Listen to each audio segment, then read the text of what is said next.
Hello, very good evening to all of you. आइए आज हम पढ़ते हैं 11th क्लास के केमिस्ट्री का।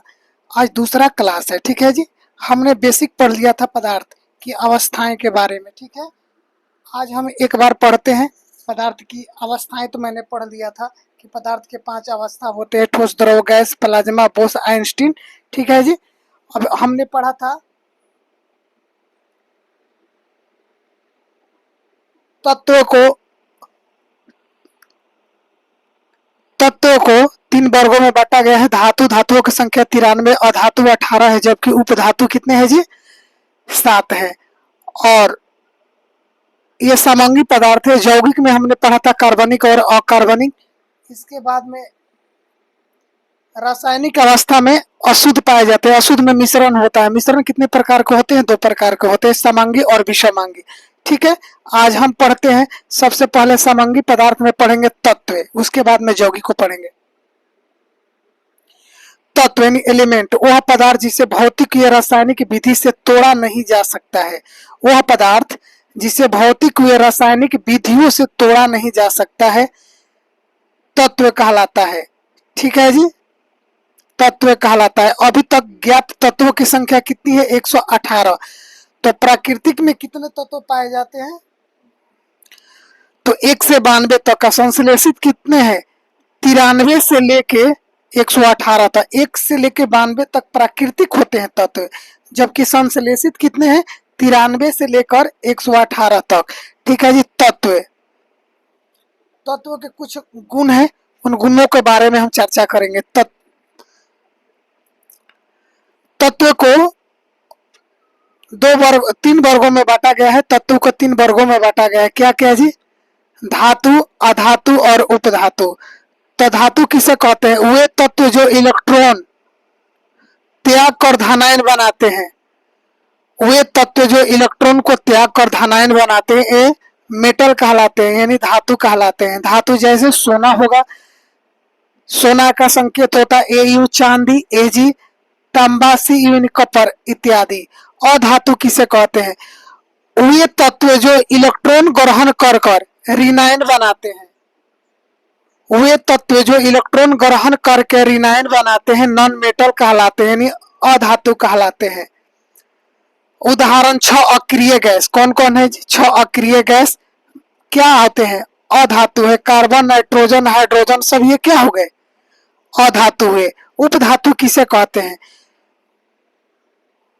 ऐसे तत्व जिनमें धातु या अधातु दोनों के गुण पाए जाते हैं। वैसे तत्व जिनमें धातु या अधातु दोनों के गुण पाए जाते हैं मेटलोइड कहलाते हैं, उपधातु कहलाते हैं। जैसे बोरान, बोरान का संकेत भी होता है।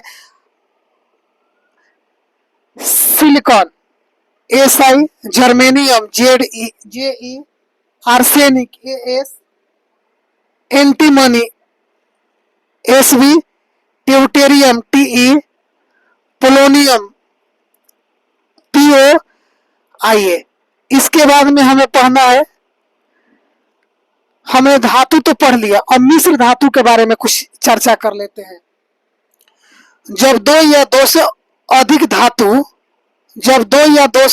धातुएं गलित अवस्था में मिलकर, जब 2 या 2 से अधिक धातुएं गलित अवस्था में मिलकर एक समांगी मिश्रण बनाती है, उसे मिश्र धातु कहते हैं।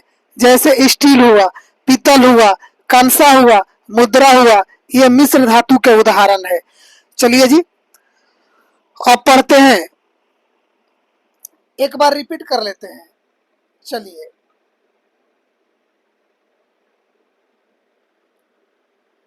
तत्व किसे कहते हैं? सबसे पहले तत्व किसे कहते हैं एक बार रिपीट कर देते हैं। वह पदार्थ जिसे भौतिक या रासायनिक विधियों से तोड़ा नहीं जा सकता है। वह पदार्थ जिसे भौतिक या रासायनिक विधियों से तोड़ा नहीं जा सकता है, तत्व कहलाते हैं।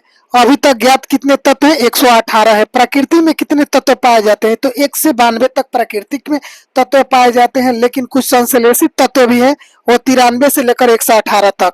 चलिए जी, तत्वों को 3 वर्गों में बांटा गया है: धातु, अधातु और उपधातु।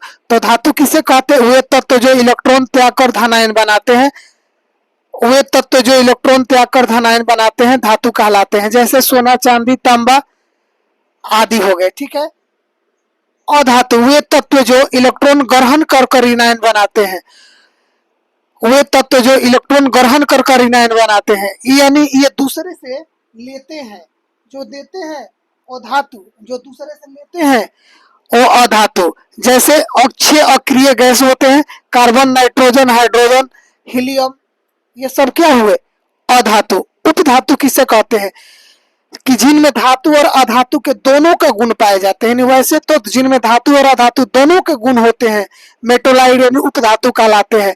जैसे बोरॉन हो गया, सिलिकॉन हो गया, जर्मेनियम हो गया, आर्सेनिक हो गया, एंटीमनी हो गया, ट्यूबेरियम हो गया, फ्लोमियम हो गया। आइए मिश्र धातु के बारे में। जब दो या दो से अधिक धातुएं गलित अवस्था में मिलकर, गलित यानी द्रव अवस्था में, जब दो या दो से अधिक धातुएं गलित अवस्था में मिलकर एक समांगी मिश्रण बनाती है तो उसे मिश्र धातु कहते हैं। स्टील किसका उदाहरण है? तो मिश्र धातु का। पित्तल किसका है? मिश्र धातु का। तांबा ये मिश्र धातु का। मुद्रा भी क्या है? ये भी मिश्र धातु का। आइए हम पढ़ते हैं कंपाउंड यानी यौगिक। यौगिक किसे कहते हैं? यौगिक ऐसे पदार्थ होते हैं जिन्हें रासायनिक विधियों से अलग किया जा सकता है परंतु भौतिक विधियों से नहीं। यौगिक किसे कहते हैं? यौगिक वैसा पदार्थ है जिन्हें रासायनिक विधियों से अलग किया जा सकता है परंतु भौतिक विधियों से अलग नहीं किया जा सकता है। आइए दूसरा परिभाषा भी लिख सकते हैं इसका। दो या दो से अधिक तत्व, दो या दो से अधिक तत्व जब निश्चित अनुपात में संयोग करते हैं, दो या दो से अधिक तत्व जब निश्चित अनुपात में संयोग करते हैं तो यौगिक बनाते हैं। जैसे जल H2O, हाइड्रोजन और ऑक्सीजन का निश्चित अनुपात होता है। चीनी C12H22 और O11। आगे होगा नमक यानी NaCl, ग्लूकोज C6H12O6, खाने का सोडा NaHCO3, साबुन यानी कपड़े धोने वाला C17H35Ca,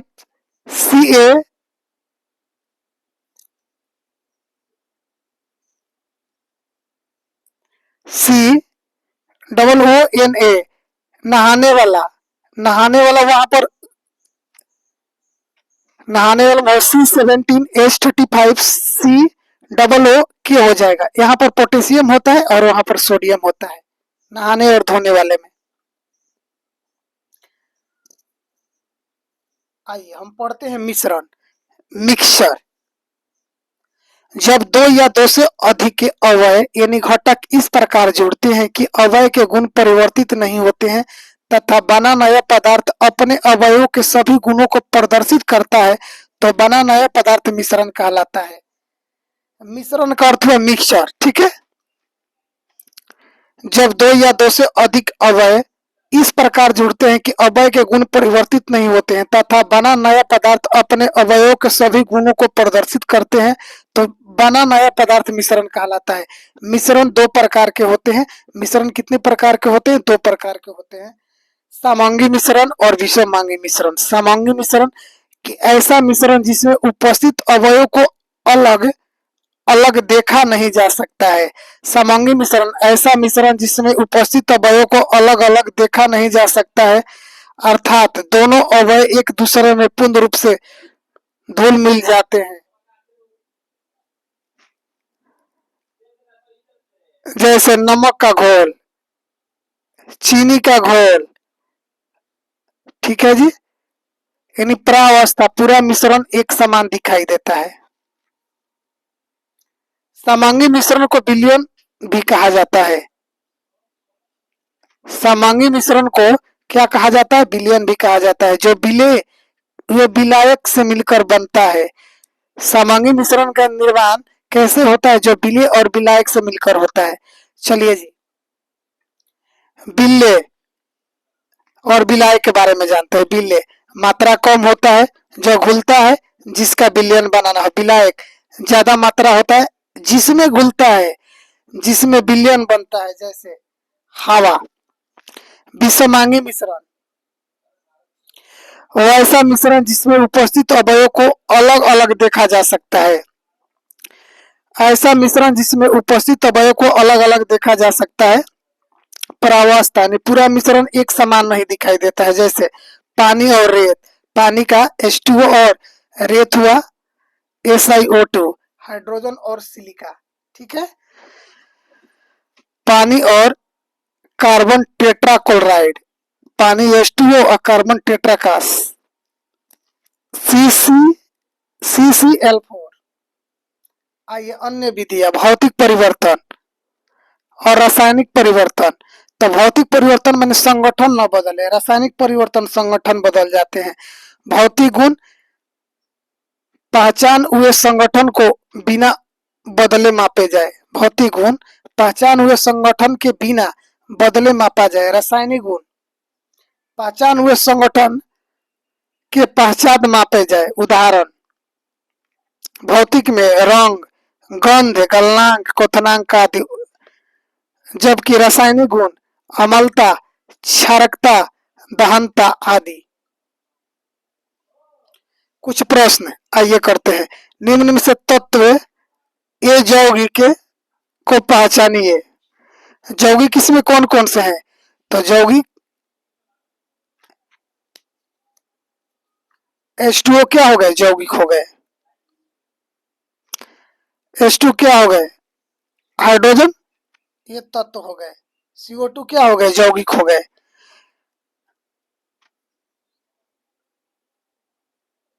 आइए कुछ मापन के सूत्र, गुणांक, पूर्वावलोकन और प्रतीक। 10⁻⁻24 युक्तो जिसे y से सूचित किया जाता है। 10⁻21 चेप्टो जिसे z से सूचित किया जाता है। 10⁻18 जिसे एटो द्वारा सूचित किया जाता है, एटो कहा जाता है, ए से सूचित किया जाता है स्मॉल। 10⁻15 फेमटो जिसे एफ से सूचित किया जाता है। 10⁻12 पिको, पी से सूचित किया जाता है small P. 10⁻9 nano, small N से सूचित किया जाता है। 10⁻16 माइक्रो, म्यू से सूचित किया जाता है, यानी यू जैसा होता है म्यू। 10⁻3 मिली, स्मॉल एम से सूचित किया जाता है। 10⁻2 सेंटी जिसे सी द्वारा सूचित किया जाता है। 10⁻1 जिसे डेसी यानी स्मॉल डी से सूचित किया जाता है। आइए 10⁻18 एकटा कैपिटल ई द्वारा। 10⁻21 zetta capital Z. 10⁻24 yotta capital Y. 10⁻10 angstrom A से सूचित किया जाता है। चलो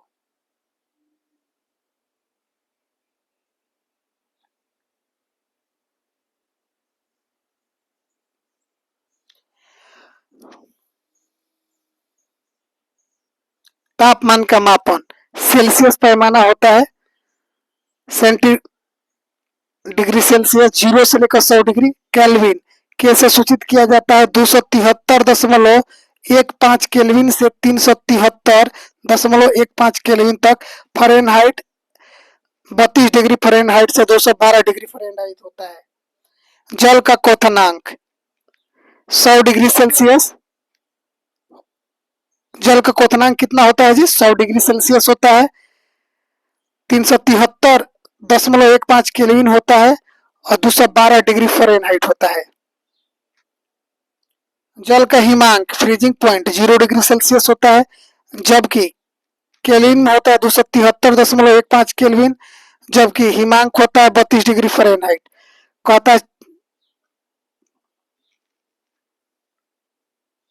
-40 डिग्री का मान सेल्सियस और फ़ारेनहाइट पैमाने में समान होता है।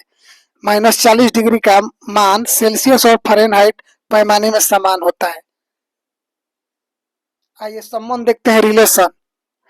के बराबर सी प्लस 273.15, ठीक है, यानी केल्विन से सेल्सियस में कन्वर्ट करता है। फ़ारेनहाइट में कन्वर्ट करना है तो क्या करेंगे? 9/5 सेल्सियस प्लस 32 डिग्री।